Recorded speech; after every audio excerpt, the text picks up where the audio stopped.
nationaux de la gestion des affaires publiques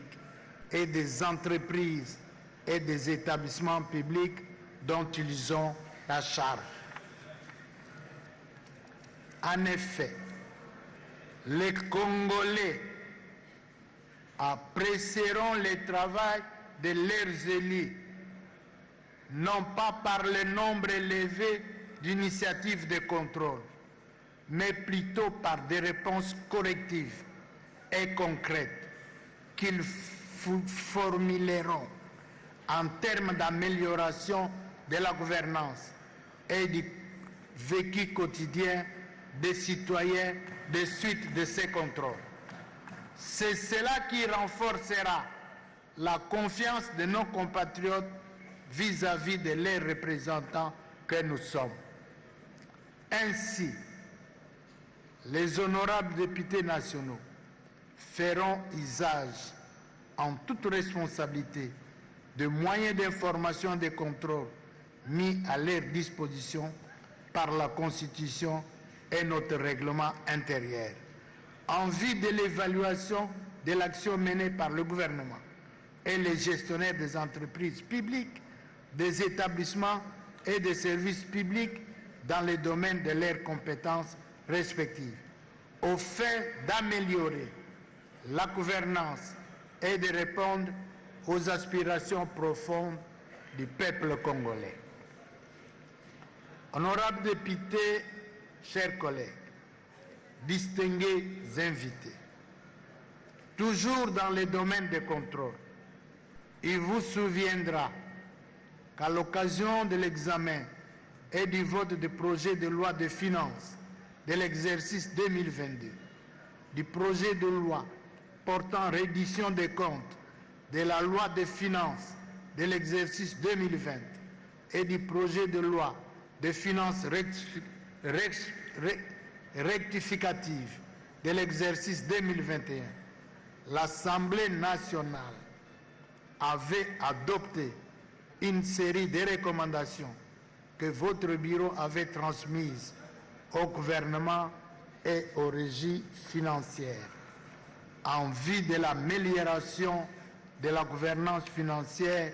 et de la mobilisation des recettes. En exécution de l'une de nos recommandations, nous saluons la décision prise par le gouvernement de la République d'exprimer la taxe RAM. Honorables députés, chers collègues,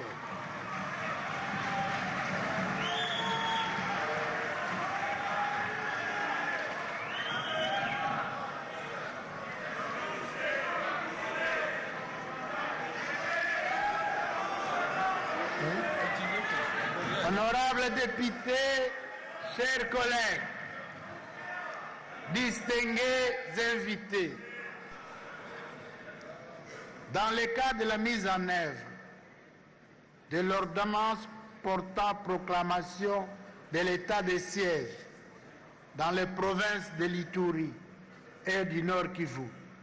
tel que prorogé à ce jour, notre commission défense et sécurité avait procédé à l'audition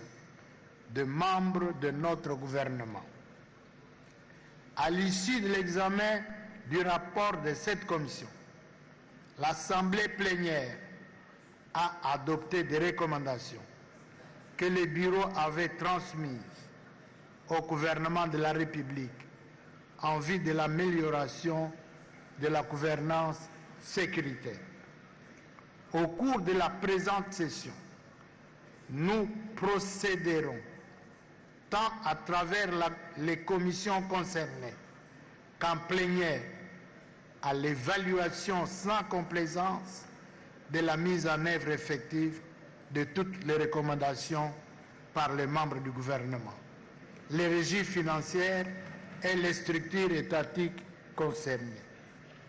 Par ailleurs, dans le cadre du contrôle budgétaire et en application des dispositions de l'article 110 de notre règlement intérieur, j'invite instamment la Commission économique et financière et de contrôle budgétaire à élaborer et à soumettre au bureau de l'Assemblée nationale son calendrier de contrôle de l'exécution de la loi de finances de l'exercice 2022. Honorables députés, chers collègues, distingués invités, lors de nos débats consacrés au projet de loi de finances et au contrôle parlementaire, l'Assemblée nationale a toujours accordé une attention soutenue à la gestion durable des ressources naturelles. En effet, au cours de la présente session, l'Assemblée plénière avait adopté 2 résolutions portant création de 2 commissions d'enquête parlementaire, portant respectivement sur la gestion et l'exploitation de nos ressources minières et forestières et de nos terres arables. Ces commissions d'enquête